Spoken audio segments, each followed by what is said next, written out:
So yun guys, magandang araw sa inyong lahat. So kakatapos ko lang manood itong vlog ni Sir Paul kahapon. Ayan, pinuntahan niya si Ninita at Nanay Lorna dahil nakiusap siguro to si Ninita na kung pwede ba makabalik siya doon sa Laguna kina Ma'am Nida. So para sa akin as a fan, dati ni Ninita hanggang ngayon fan ako pa rin ni Ninita.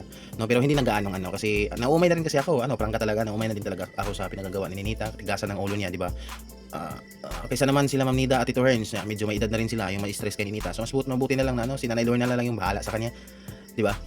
Kawawa naman din sila Tito Herns, sila Ma'am Nida, may stress lang kay Ninita, may katigasan din ng ulo. Para sa akin guys, walang halong pag-aano sa sarili.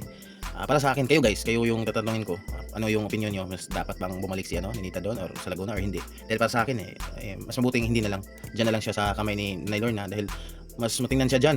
Matingnan naman siya doon pero hindi naman kasi hindi sanay sila Tito Herns at na Ma'am Nida na sa mga katigasan ng ulo niya, no? Hindi siya laging masusundan, so mas mabuti na lang na diyan siya sa kamay nila Ma'am Aya at ni Sir Onyot kasi nasa probinsya lang, di ba? Di natin alam. Ngayon lang yan nagbagong isip ni Nita. Kasi parang kumbaga wala nang magawa or naumay na diyan sa probinsya or siguro may naiinggit na siya kay kina Maylin sa papanood ng video nila Maylin at Russell, may na-realize siguro pero dahil development siya ngayon lang yan. Pagbago siya sa Maynila, sobrang saya pa niyan pero pag katulad noon pag naabutan ng ilang taon, so pagdesisyon naman na mauwi. So, kaso si Ninita talaga may pagkaano siya talagang yung desisyon talaga niya yung masusunod. Kumbaga hindi na talaga mababago kung ano yung may isip niya, yun na yun, no? Hindi na talaga siya mapipigilan. Kaya mas mabuting dyan na lang siya, no? Good decision kay Sir Paul.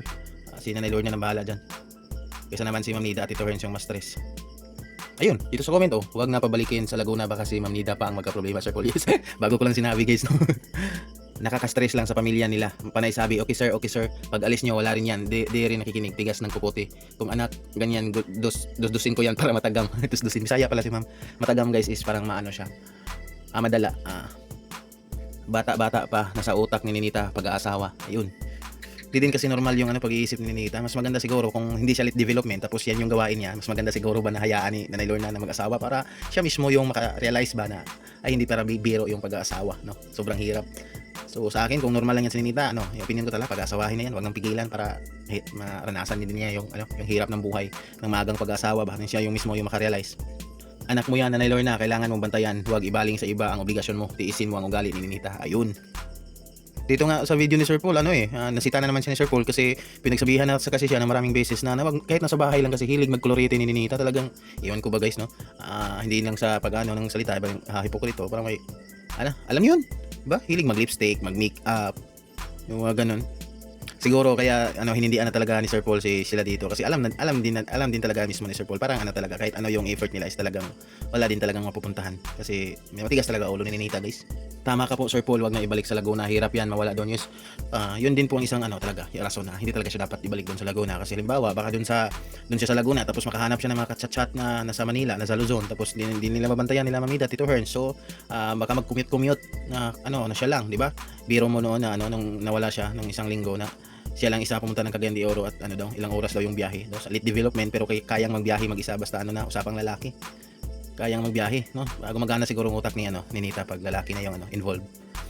So hirap pag nandun sa Manila yon, di ba? So hirap, sobrang daming tao ng Manila, daming building, hirap talaga hanapin, madami pang delikado. So mas mabuti kung mawala man si Ninita gaya nung kung ulitin man yung ginawa niya noon nung isang linggo na sumama pumunta sa lalaki, mas mabuting mangyari yun na nasa dito lang, sa Davao lang kasi probinsya. Pwede lang biyahin, di ba? Huwag na huwag siyang pabalikin sa Maynila, magdagdag lang ng problema doon. Ngayon ay nagsisi na, lesson learned na po. Talagang marami na talagang naumay kay Ninita na supporters ni Sir Paul. Dati kasi grabe, isa talaga sa mga hinahangaan tong scholar or tinutulungan ni Sir Paul tong si Ninita. Kumbaga marami din talaga yung nagagandahan sa kanya, nagkagusto sa kanya na mga supporters, nagsubaybay. Gaya ni Chris na ngayon, ganyan din si Ninita noon. Kaso yun nga, siguro may na-realize itong mga supporters, kaya ko may na-realize na sobrang naumay na din sa pinagagawa ni Ninita, no? Kasi nung vlog ni Sir Paul kapag si Ninita, sobrang positibo yung mga comments no? Sobrang yung paghanga nila ni Ninita kahit maitim daw, sobrang ganda yun. Pero ngayon na mga prangka na.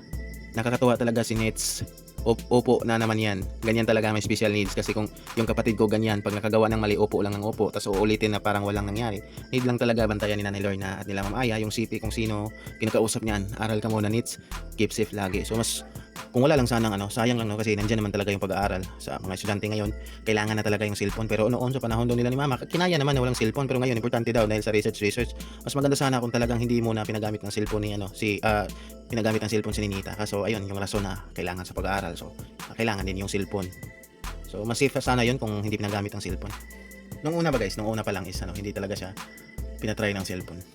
Wag na lang Sir Paul, may point ka po sa mga sinasabi mo. Lalo kayong mahirapan yan. Lalo at napakatigas ng ulo ng batang yan. Hirap alagaan ng matigas ang ulo. Gandang gabi Sir Paul, Pugong Biyahero. Sorry po ha, kung ako lang po, wag na ibalik si Ninita sa Laguna. Kawawa naman si Ma'am Nida sa sakit ng ulo nila. Okay na po siya kay Nanay Lorna. Mahirap na obligasyon si Ninita, medyo may pagka hard-headed. Sorry po ha, di ako ba sir, ayaw ko lang madagdagan ang obligasyon nila Ma'am Nida. God bless po. Yes, totoo talaga kasi napamahal na din noon itong si Ma'am Nida kay Ninita, di ba? Hindi rin matatawaran yung sakripisyo ni Ma'am Nida noon. Talagang pinatutor si Ma'am Nida yung palaging kasama ni Ninita noon. Natin sa eskwelahan, di ba? Ginagabayan sa mga pag-aaral niya, di ba? Ako Sir Paul, wag na dalhin si Ninita doon sa Laguna.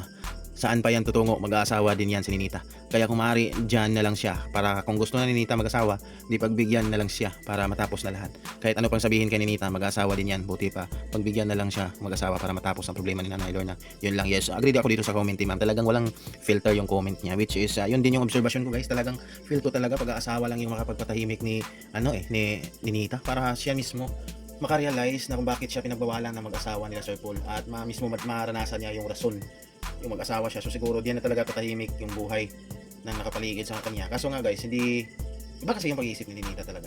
Swerte-swerte na lang kung mapunta sa lalaki may makaintindi sa niya, sa sitwasyon ng pag-iisip niya. Huwag na yang ibalik sa Laguna Sir Paul, matigas ang ulo. Tama po. Kayo naman hindi nga normal ang paglaki ni Ninita, delayed, di ba? Nasaan ang pangunawa nyo? Kung kayo ang may anak, kapatid na delayed ang development niya, hindi ba kayo masaktan kung may kumukutya sa kanya? Huwag ho tayong mapanghusga. Hindi naman tayo siguro perfecto nila lang at walang kapintasan. So, totoo din naman, pero isa talaga sa ako asapan na talaga isa din ako sa rason kung bakit pabor din ako na wag na siyang bumalik sa Laguna para sa kapakanan nila ni Nanay Nida at ni Tito Herns kasi matatanda na rin yon, di ba? Obligasyon nila lang yan ni Nanay Lorna kasi ibang tao yung mas stress sa kanya, di ba? Lang siya sa ni Ninita. Kasi guys, late development delayed nga si Ninita, pero hindi ko i-deny na minsan parang nakakainis din minsan di ba? Yes Sir Paul, hindi na pwede kay Ma'am Nida, may work yung iba na si Ninita ngayon, may edad na, iba na yan, lalong delikado sa Laguna. Tagaroon ako, mas mahirap kapag doon marami nakilala. Dapat sa nanay niya lang magbantay kahit anong mangyari, walang managot. God bless the victim. Yes, isa din po talaga yan sa rason na kung baka may mangyari si Ninita, is isisi ni Nanay Lorna. Minsan kasi wala din sa tono kasi itong pag-iisip si Nanay Lorna, di ba? Kasi nung nawala din si nung nakaraang araw, pumunta si Ninita sa lalaki. Kung nakita niyo yung vlog ni Ma'am Aya, sinisi ni Nanay Lorna doon si Ma'am Aya kung bakit daw hindi daw nito nabantayan ni Ma'am Aya si Ninita kaya umalis. Sinisi niya doon sa video ni Ma'am Aya guys, parang dinumog or kinuyog niya si Ma'am Aya habang nagbi-video. So which is para sa akin mali talaga yon. Siya nga mismo is hindi niya kayang bantayan yung anak niya, di ba? Si Ma'am Aya pa kaya na may mga lakad din sa mga araw-araw dahil may mga anak si Ma'am Aya. So nasa anak niya talaga yan. Kaya kung si Nanay Lorna, kung hindi niya maulit yung mga ganon at hindi siya manisi ng ibang tao, so kayanin niya bantayan niya si Ninita. Pero kaso nga kailangan niyang iwan kasi pumunta siya sa Pauma. So pag-aasawa na lang talaga yung talaga paraan para mapayapan ang buhay ni Ninita. So kayo guys, kung kayo tatanungin ko, dapat bang makabalik si Ninita doon sa Laguna or hindi pa? Dahil para sa akin hindi guys. Diyan na lang siya sa dahil nandiyan naman sa Sir Onyot, Ma'am Aya. So medyo si Sir Onyot at Ma'am Aya mga bata-bata pa, Hindi tulad doon sa Laguna, Tito Renz at si Ma'am Nida. At yung mga bata-bata doon sa Laguna, busy naman sa life. May mga ginagawa din, di ba? So dito si Sir Onyot at Ma'am Aya, Ninita. So kung minsan nang aalis si Ninita na hindi magpaalam, so kaya nilang sundan kahit saan at kaya nilang hanapin. So ayun lang. So maraming salamat sa panonood ng video ito guys at God bless sa inyong lahat. Huwag kalimutan mag-inom ng tubig dahil sobrang init ng panahon at ingat guys. Bye bye.